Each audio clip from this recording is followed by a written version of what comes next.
When you think about Italian football in the modern era, it's often dominated by memories of things like Gazzetta Football Italia, all-conquering Milan, Juventus and Inter sides, and off-pitch scandals so monumental they'd feature on both sides of the newspaper. But what about the teams who could barely buy a win, figuratively speaking, and spent a season fading away week by week before eventually slipping out of the division with a mere whimper? In this video, we celebrate the top-flight teams in the 3 points for a win era who made history in their own right.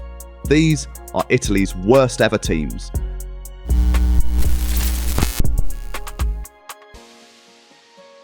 Italian football presents us with a few record-low horror shows, so let's kick off with the Ancona team of 03-04. Registering just 13 points, they were technically the worst Serie A team under the 3 points for a win system, albeit playing in an 18-team league. After claiming promotion to Serie A for only the second time in their history, President Ermanno Pieroni signed 18 players, many of whom were expensive, aging veterans of Italian football. Such an amount of new faces at the club would have been tricky for any manager to handle, and things became infinitely more complicated when the manager that led them up from the second tier, Gigi Simoni, was poached by Napoli before the season commenced. Rather than replacing experience with experience, Pieroni handed the reins to rookie manager Leonardo Menichini to motivate the already ragtag Ancona squad. Unsurprisingly, Menichini lost his job after picking up just 1 point in their opening 4 games and was replaced by the Italian Sam Allardyce, veteran firefighter Nedo Sonetti. Unfortunately, the fire roared on, and pundits were certain that he would be sacked before Christmas. Non mangia il panettone. He held on for a short while, but when Ancona got whipped 5-0 by AC Milan at San Siro, Sonetti was given his P45 and got the chop. The squad was a mess. There was no cohesion to how they played, and by the end of January, Pieroni had disposed of 18 players, some of whom had just been signed earlier in the season. The antidote? Sign another raft of expensive overweight flops that were nowhere near up to the task of now saving the club from abject failure. With the Ancona managerial position now about as appealing as gout, Pieroni turned to Giovanni Galeone, affectionately known as the Prophet of the Adriatic.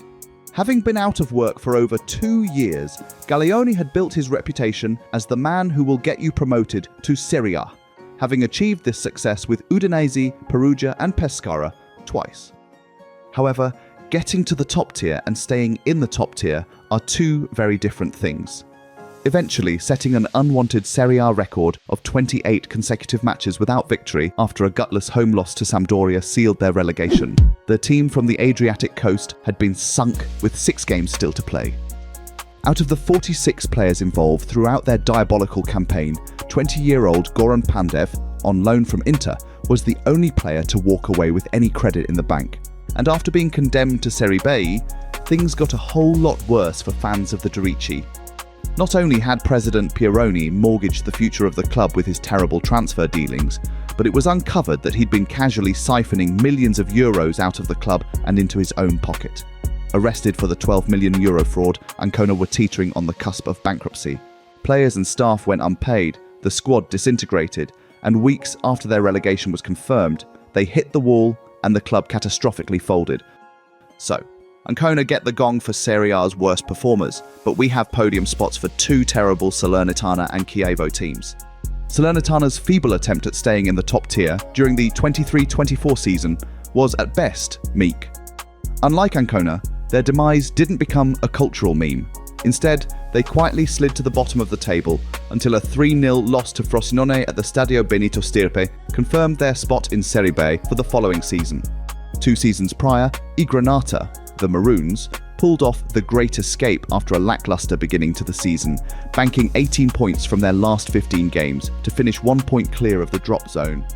So when they rolled into 2024 with only 2 wins under their belt, fans of Salernitana could have been forgiven for their optimism of a repeat resurgence. But no dice. Like most relegation catastrophes, they cycled through manager after manager, hoping for a bounce that never came. Paulo Sousa was sacked in October, replaced by the perennially offside legendary former striker Filippo Inzaghi. Despite leading the team to their sole 2 victories of the season against Lazio and Verona, by February 2024, he too had gotten the chop. New gaffer Fabio Liverani then lasted little over a month, leaving their fourth managerial appointment of the season, Stefano Colantuono, to man the Salernitana ship as it steered towards the abyss. All in all, they finished the season with just 2 wins, 11 draws, and a whopping 25 defeats. Condemned with weeks to spare and a measly 17 points to their name, Salernitana's season wasn't particularly dramatic or chaotic. It was just relentlessly bleak. Meanwhile, over in fair Verona, Chievo found themselves handicapped right from the start of the 18-19 season, starting rock bottom with a 3 points deduction for financial irregularities and false accounting. Don't get me wrong, this Chievo team were awful and would have been relegated even without the points deduction.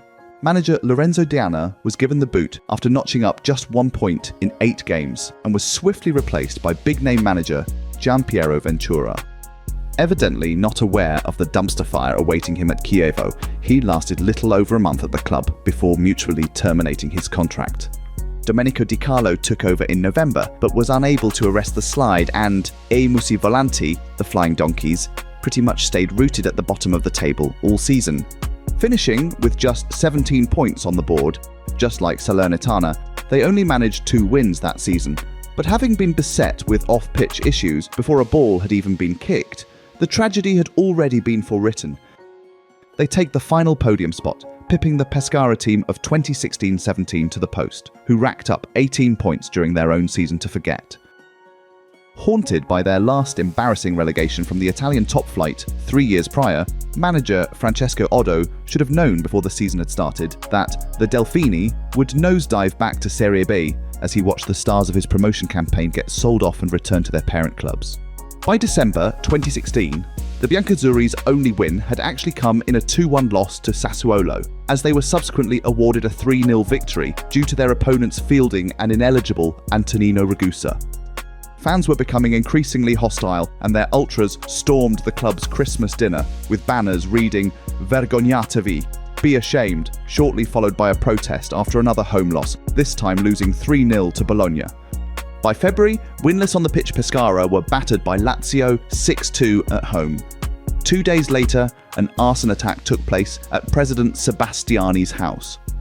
Losing to Torino 5-3 in their next game, having been 5-0 down and seeing Oddo visibly weeping in the visitors' dugout, the manager was dumped on Valentine's Day and replaced with legendary old flame at Pescara, Zdeněk Zeman, who immediately presided over a 5-0 shellacking of Genoa.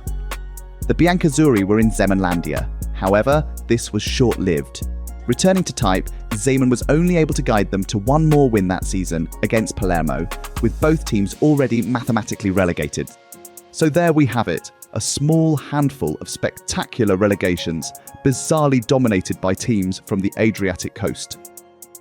Thanks so much for watching. Please do like, comment and share if you enjoyed this one, and stick around for the next video on the Football Documentary channel.